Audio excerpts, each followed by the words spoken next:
Hi, welcome to daily broadcast. मेरा नाम प्रियंका है और आज हम करेंगे चार्टर एक्ट ऑफ 1813। देखिए, इससे पहले हमने जो भी एक्ट्स करे हैं, वो एक तरीके से ये जो सीरीज चल रही है एक्ट्स की या रेगुलेशंस की, इसमें हम ये समझ रहे हैं कि इंडियन कॉन्स्टिट्यूशन की फाउंडेशन क्या थी, कैसे इंडियन कॉन्स्टिट्यूशन बन गया। तो let's see. The first one is it abolished the trade monopoly of company in India. देखो, इससे पहले हमने इंग्लिश ईस्ट इंडिया कंपनी के बारे में काफी कुछ पढ़ा, बट कहीं ना कहीं हमें ये समझना बहुत ज्यादा जरूरी है कि English east India company, of course अगर आपने पहले सेशंस मेरे देखे हैं तो आपको याद भी होगा कि इंग्लिश ईस्ट मैंने आपको बताया था कि इंग्लिश ईस्ट इंडिया कंपनी शुरू हुई थी 1600 में। और उसके बाद जब वो स्टार्ट किया उन्होंने, तो उन्होंने एक चार्टर इशू करवाया, या फिर आप बोल सकते हो परमिट मांगा। किससे? क्वीन एलिजाबेथ से। उस टाइम की जो क्वीन थी वो थी क्वीन एलिजाबेथ। तो उन्होंने क्वीन एलिजाबेथ से एक चार्टर इशू करवाया। उस चार्टर में ये लिखा हुआ था, और वो actually English east India company ने करवाया था बोलकर क्वीन को, कि इंडिया में ट्रेड करने का जो राइट है वो सिर्फ किसका हो? ईस्ट इंडिया कंपनी का ही हो। ट्रेड जो है वो कोई दूसरी ब्रिटेन की कंपनी नहीं कर सकती। यानी कि इसका सबसे अच्छा एग्जाम्पल मैं आपको एक दे सकती हूँ, वो है इंडिया में इंडियन रेलवेज का, जो कि गवर्नमेंट की ही मोनोपोली है। मैं इंडियन मेट्रोज की बात नहीं कर रही हूँ यहाँ पे, राइट। मैं इंडियन रेलवेज की बात कर रही हूँ, जो कि गवर्नमेंट की मोनोपोली है। सो जैसे कि यहाँ पे मोनोपोली का सबसे अच्छा एग्जाम्पल ये है। तो अगर हम ब्रिटेन में देखें, उस टाइम पे सबसे अच्छा एग्जाम्पल है इंग्लिश ईस्ट इंडिया कंपनी, जिन्होंने पूरे इंडिया में ट्रेड करने के लिए अपने ही कंट्री में मोनोपोली ले रखी थी, ताकि उन्हीं की कंट्री से कोई और ब्रिटेन की कंपनी ट्रेड ना कर सके। अब देखते हैं 1813 में क्या हुआ चार्टर एक्ट में, कि ये बंद हो गया। यानी कि ईस्ट इंडिया कंपनी की जो मोनोपोली थी वो कैसे बंद हुई? क्या वो कंप्लीटली बंद हुई? नहीं। इंग्लिश ईस्ट इंडिया कंपनी की मोनोपोली एक तरीके से छिन गई, या फिर बंद कर दी गई जानबूझ के। बट क्यों? उसके पीछे भी एक रीजन है, बट वो रीजन मैं आपको बाद में बताऊंगी। पहले हम समझते हैं कि इसमें एग्जैक्टली हुआ क्या चार्टर एक्ट में, और किस तरीके से मोनोपोली को डिस्ट्रीब्यूट किया गया। So English east India company की मोनोपोली तो देखो छिन गई थी एक तरीके से, या चली गई थी। और बट दो ऐसे एरियाज थे जहां पे इंग्लिश ईस्ट इंडिया की कंपनी जो थी, मोनोपोली थी, वो बरकरार थी। वो था चाय का ट्रेड, टी का ट्रेड, और दूसरा था ट्रेड विद चाइना। ये दो ऐसे सेक्शंस थे जो कि अभी भी इंग्लिश ईस्ट इंडिया कंपनी के ही मोनोपोली थे। इसके अलावा जो अदर कमोडिटीज थी या अदर प्रोडक्ट्स थे, उसमें ईस्ट इंडिया कंपनी भी होगी, ईस्ट इंडिया कंपनी भी होगी, और ब्रिटिश के दूसरे ट्रेडर्स भी होंगे। फाइन। तो इसका मतलब क्या हुआ? इसका मतलब हुआ, let's read this statement. It abolish the trade monopoly of company, that is the Indian trade was thrown open to all British merchants. However, it continued the monopoly of the company over trade in tea and trade with China. भाई, जो अभी मैंने आपको बताया कि जितने भी British merchants थे, उनके लिए ओपन था इंडिया में ट्रेड करना, लेकिन एक्सेप्ट दीज टू एरियाज, मतलब कि ये जो दो एरियाज थे, ये अभी भी इंग्लिश ईस्ट इंडिया कंपनी की मोनोपोली थे। अब आप सोचेंगे ऐसा हुआ क्यों? इसके पीछे हमें समझने की जरूरत है यूरोप की इकोनॉमी के बारे में, या फिर यूरोप के बारे में। सो यूरोप में इंडस्ट्रियल रेवोल्यूशन कब शुरू हुआ? It started around somewhere 1740, right. 1740 45 के अराउंड स्टार्ट हुआ, राइट। तो अब देखो 1740 के अराउंड अगर हम बोले, तो इस दौरान कैसे शुरू हुआ यूरोप में, ये समझने की जरूरत है। अब मैं आपको थोड़ी सी हाइपोथेटिकल सिचुएशन, हाइपोथेटिकल नहीं मतलब एक मैप छोटा सा ड्रॉ करके देखती हूँ। ये रहा ब्रिटेन का मैप, और ये है यूरोप का मैप। तो ब्रिटेन ने क्या करना शुरू कर दिया? ब्रिटेन ने क्या किया कि अपनी ही इंडस्ट्रीज यूरोप के अलग अलग कंट्रीज में, ये अलग अलग कंट्रीज हैं यूरोप की, फाइन। तो ब्रिटेन ने क्या किया, अपनी ही इंडस्ट्रीज सेटअप करना शुरू कर दिया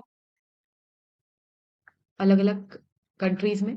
इंडस्ट्रीज बनाना शुरू कर दिया ब्रिटेन ने यूरोप के, और वो काफी अच्छा कर रही थी। मतलब वो एक तरीके से शुरुआत थी किसकी? इंडस्ट्रियलाइजेशन की, यूरोप में, फाइन। तो इस तरीके से उन्होंने ट्रेड सेटअप किया अपना अलग अलग लोकेशंस में। अब देखिए इसमें क्या हुआ, ये समझने की जरूरत है कि ट्रेड तो उन्होंने सेटअप कर दिया और वो चल भी रहा है, इंडस्ट्रियलाइजेशन भी हो गया यूरोप में। अब पैरेलली क्या हो रहा था? पैरेलली मतलब दूसरी तरफ क्या हो रहा था? दूसरी तरफ कुछ और ही हो रहा था। यानी कि जो नेपोलियन थे, उन्होंने ये पूरा यूरोप और उसकी अलग-अलग कंट्रीज़ को कैप्चर करना शुरू कर दिया था और कंट्रोल कर रहे थे वो पूरे यूरोप को एक तरीके से, ठीक है? और जब उन्होंने ये शुरू किया, तो उनका नेक्स्ट टारगेट फिर क्या था? नेपोलियन ने यूरोप तो कैप्चर पूरा कर ही लिया था, उनका नेक्स्ट टारगेट था ब्रिटेन। उन्होंने सोचा कि मैं ब्रिटेन को, अब देखो एनिमीज़, और जब तक वो जीत नहीं जाते तब तक तो वो एनिमीज़ ही रहेंगे, राइट?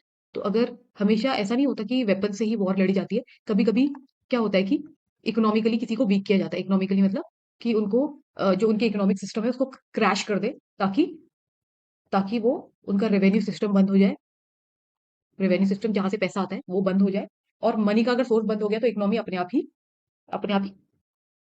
इकोनॉमी एक तरीके से क्रैश कर जाएगी, राइट? तो ये था नेपोलियन का प्लान, कि उन्होंने उनका नेक्स्ट टारगेट यूरोप के बाद उनका नेक्स्ट टारगेट था ब्रिटेन।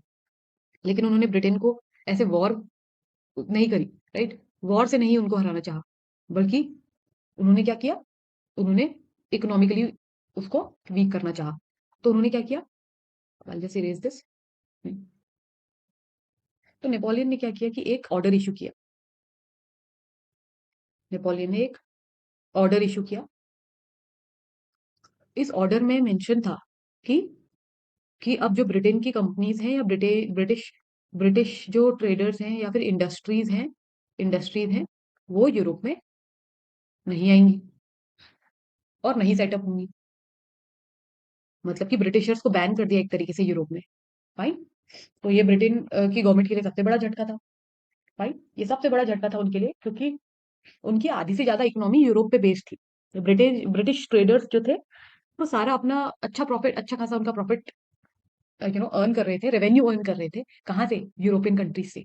बट लेकिन अब वो सोर्स तो बंद हो गया नेपोलियन के ऑर्डर की वजह से। तो अब क्या होगा? तो फिर ब्रिटिश, अगर आप ब्रिटेन की इकोनॉमी की बात करो, तो वैसे तो उनके रेवेन्यू के बहुत सारे सोर्सेस थे, बट मेजर सोर्सेस क्या थे? एक तो यूरोपियन कंट्रीज हो गए, यूरोपियन नेशन, और दूसरा ईस्ट इंडीज। ईस्ट इंडीज में भी बहुत सारी कंट्रीज आ जाती है, बट उसमें से मेजर रोल प्ले कर रहा था इंडिया। तो उन्होंने बोला कि यूरोपियन नेशन ने तो हमें हाइट साइड कर दिया इस तरीके से। क्यों? क्योंकि वहां नेपोलियन है।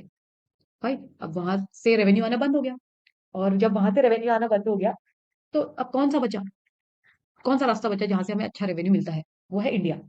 और इंडिया में तो पहले से ही ट्रेड मोनोपोली है। ट्रेड मोनोपोली पहले से ही है, मतलब कि इंग्लिश ईस्ट इंडिया कंपनी ही ट्रेड कर रही है। ठीक है।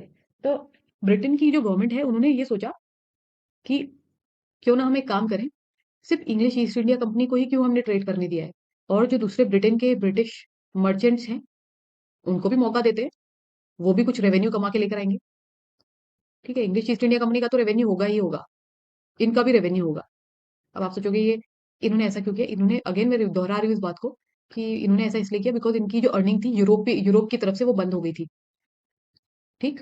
तो इसलिए इन्होंने दूसरा रास्ता अपनाया, और वो रास्ता ये था कि ट्रेड मोनोपोली को हटा दो, पूरी तरह से मत हटाओ, कुछ कुछ एरियाज ऐसे रख देंगे जहां पे इंग्लिश ईस्ट इंडिया कंपनी का ही दबदबा बना रहेगा, यानी कि इंग्लिश ईस्ट इंडिया कंपनी की मोनोपोली रहेंगी। बाकी जो एरियाज हैं वहां पे ब्रिटिश मर्चेंट्स को दे देंगे, रेवेन्यू दो तरफ से आएगा। तो ये था सबसे बड़ा रीजन। तो अब आपको समझ में आ गया होगा फर्स्ट पॉइंट, कि कैसे, कि क्यों ये स्टेप लिया गया और क्यों ट्रेड मोनोपोली को अबॉलिश किया गया, यानी कि खत्म किया गया।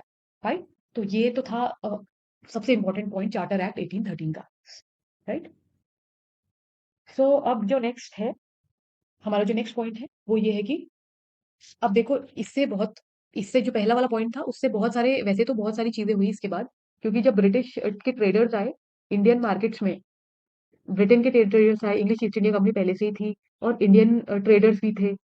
ठीक है। तो जब ये ब्रिटिश ट्रेडर्स आए, इंग्लिश ईस्ट इंडिया कंपनी आई, तो इन्हीं के प्रोडक्ट्स ज्यादा बिकते थे, और इंडियन ट्रेडर्स के जो प्रोडक्ट्स थे वो नहीं बिकते थे।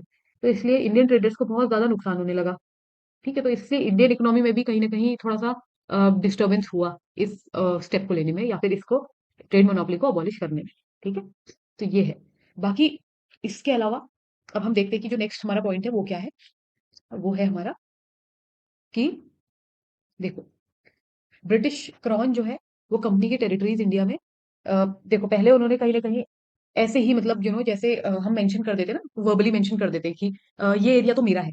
राइट। अगर जैसे मतलब कभी आपने देखा होगा कोई वेगली बोल रहा है, वेगली मतलब कि विदाउट एनी कॉन्क्रीट कॉन्क्रीटनेस, अगर कोई ये बोल रहा है कि ये एरिया मेरा है विदाउट एनी प्रूफ, तो वो वेगली बोलना हुआ कि मतलब जो मन किया और जो मर्जी बोलना चाहा वो बोल दिया, बट उसकी कोई ऑथेंटिसिटी नहीं है। तो वो वही वाली बात हो जाती है। कैसे? पहले क्या होता था? तो जैसे कि मैंने आपको बोला, मैं अभी आपको ड्रॉ करके दिखा देती हूँ। ये रफली मैं इंडिया का मैप ड्रॉ कर रही हूँ, राइट? तो अगर ब्रिटिश पोजेशंस, पहले क्या होता था, वो वेगली बोल देते थे। वेगली मतलब कि ऐसे ही बोल देते थे कि ये वाला एरिया मेरा होगा, ये वाला एरिया मेरा होगा, राइट? जैसे लेट्स से दैट उन्होंने 3 एरिया मेंशन कर रखे हैं, तो उन्होंने बोला कि ये एरिया मेरे, सिर्फ बोला है, इसका कोई प्रूफ नहीं है, राइट? बट इस बार सेकंड टाइम इस पॉइंट ऑफ टाइम में, यानी कि जब चार्टर एक्ट पास हुआ, तो इस पॉइंट ऑफ टाइम में इन्होंने क्लियरली मेंशन किया था कि कौन-कौन से एरियाज़ ब्रिटिश पोज़ेशंस में आते हैं, ठीक है? और डिफाइन किया था कि कौन-कौन सी टेरिटरीज़ ब्रिटिश पोज़ेशन के अंदर आती हैं, यानी कि ब्रिटिश गवर्नमेंट के अंदर आती है। कहीं न कहीं गवर्नमेंट का पूरा कंट्रोल हो गया था, है ना? तो इंग्लिश ईस्ट इंडिया कंपनी का नहीं, अगेन दोबारा रिपीट कर रही हूँ, ब्रिटिश क्रॉन मेंशन में यहाँ पे मेंशन कर रखा है। तो कहने का मतलब ये है कि ब्रिटिश की जो गवर्नमेंट है उनका इंटरफेरेंस हो गया था इंडियन टेरिटरीज में, या फिर कंपनी के टेरिटरीज में। और जो ईस्ट इंडिया कंपनी थी उनकी नहीं चल रही थी अब ज्यादा, ठीक है? तो ब्रिटिश का इंटरफेरेंस हो गया था, मतलब ब्रिटिश गवर्नमेंट का इंटरफेरेंस हो गया था। कहाँ पे? इंडिया में, राइट? तो इस तरीके से आप इसको समझ सकते हो। और moving on to the next slide. देखो, अब नेक्स्ट पॉइंट ये है कि it allowed Christian missionaries to come to India for the purpose of enlightening the people. देखो, हुआ ये कि क्रिश्चियन जो मिशनरीज थे, उनको अलाउ किया गया कि वो इंडिया आए और अपने धर्म को फैलाएं, राइट? अपने धर्म के बारे में लोगों को बताएं, है ना? और उनको एनलाइटन करें, राइट? और इसके अलावा और क्या हुआ? इसके अलावा वेस्टर्न एजुकेशन को स्प्रेड किया जाने लगा, यानी कि वेस्टर्न एजुकेशन मतलब कि जो अभी एजुकेशन सिस्टम है, मतलब अभी प्रेजेंट का जो एजुकेशन सिस्टम है, वो ब्रिटिश का ही एजुकेशन सिस्टम है, राइट? जो वेस्टर्न एजुकेशन है वो अंग्रेजों के ही द्वारा लाई गई थी। तो इस एक्ट के थ्रू जो वेस्टर्न एजुकेशन है वो आई, और you can say that it is spread of western education in British territories of India, right? So इस पर्टिकुलर एक्ट की वजह से it was mandatory for East India Company, इस पॉइंट को एक्सप्लेन करूँ मैं, it was mandatory for East India Company to to do what? To spend 1 lakh इन Indian education system, right? तो आई होप इतना आपको समझ में आ गया होगा। और इसके अलावा क्या था? इससे क्या हुआ था कि कोर्ट को ज्यादा पावर दी गई, राइट? कोर्ट को, मतलब एक तरीके से जो कोर्ट्स होते हैं, उनके पावर्स को एक्सपैंड किया गया, एक्सपेंशन ऑफ पावर।